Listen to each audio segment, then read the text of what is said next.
अग्नि पुराण 15वां अध्याय। यदुकुल का संहार और पांडवों का स्वर्ग गमन।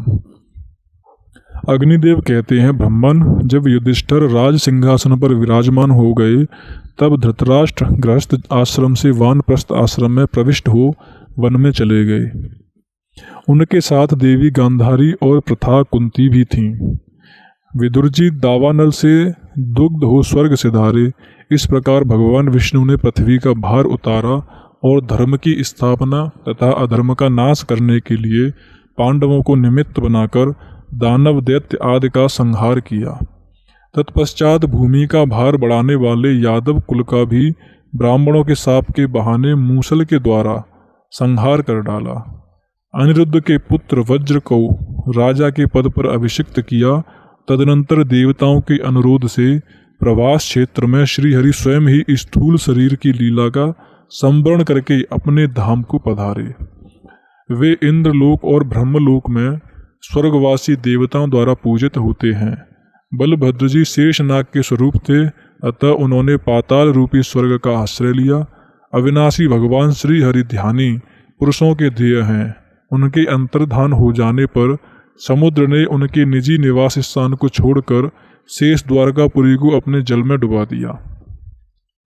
अर्जुन ने मरे हुए यादवों का दाह संस्कार करके उनके लिए जलांजलि दी और धन आदि का दान किया। भगवान श्री कृष्ण की रानियों को, जो पहले अप्सराएं थीं और अष्टावक्र के शाप से मानवी रूप में प्रकट हुई थीं, लेकर हस्तिनापुर को चले। मार्ग में डंडे लिए हुए ग्वालों ने अर्जुन का तिरस्कार करके उन सबको छीन लिया। यह भी अष्टावक्र के शाप से ही संभव हुआ था। इससे अर्जुन के मन में बड़ा शोक हुआ। फिर महर्षि व्यास के सांत्वना देने पर उन्हें यह निश्चय हुआ कि भगवान श्री कृष्ण के समीप रहने से ही मुझ में बल था। हस्तिनापुर में आकर उन्होंने भाइयों सहित राजा युधिष्ठिर से, जो उस समय प्रजावर्ग का पालन करते थे, यह सब समाचार निवेदन किया।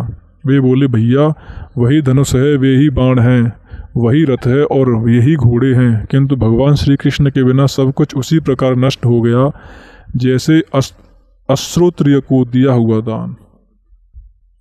यह सुनकर धर्मराज युधिष्ठिर ने राज्य पर परीक्षित को स्थापित कर दिया। इसके बाद बुद्धिमान राजा संसार की अनित्यता का विचार करके द्रौपदी तथा भाइयों को साथ ले महाप्रस्थान की पथ पर अग्रसर हुए। मार्ग में वे श्री हरि के अष्टोत्तरशत नामों का जाप करते हुए यात्रा करते थे।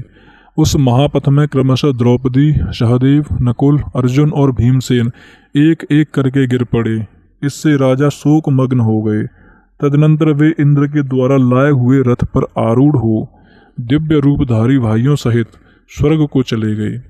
यहाँ उन्होंने दुर्योधन आदि सभी धृतराष्ट्र पुत्रों को देखा।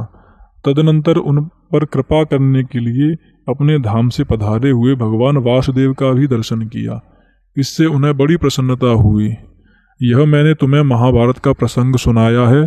जो इसका पाठ करेगा वह स्वर्गलोक में सम्मानित होगा। इस प्रकार आदि आग्नेय महापुराण में आश्रम वासिक पर्व से लेकर स्वर्गरोहण पर्यंत महाभारत कथा का संक्षिप्त वर्णन नामक 15वां अध्याय पूरा हुआ।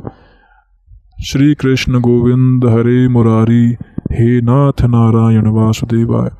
आप इस वीडियो को ज़्यादा से ज़्यादा शेयर करें और हमारे चैनल सत्य सनातन धर्म की ओर को सब्सक्राइब कर लें। इस चैनल पर हम ज़्यादा से ज़्यादा अपनी धार्मिक पुस्तकों का हिंदी वर्जन अपलोड करेंगे।